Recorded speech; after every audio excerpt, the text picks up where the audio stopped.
Sementara itu, aksi penolakan upah minimum Provinsi 2024 di Palembang, Sumatera Selatan berlangsung dramatis.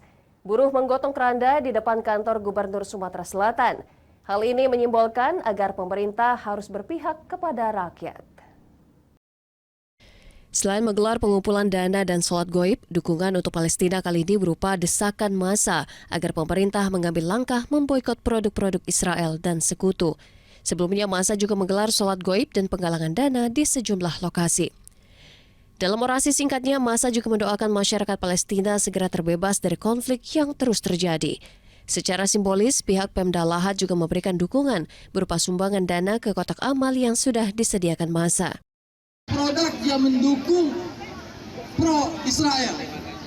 Nah, di sini kami meminta kewenangan otoritas pemerintah Kabupaten Lahat untuk membuat perda atau undang-undang melalui paripurna. Tolong, ini kami masyarakat hampir 90% Muslim. Kami merasa dilukai apa yang terjadi di Palestina. Boikot produk-produk yang mendukung agresi Israel terhadap Palestina. Setuju? Allahu Akbar.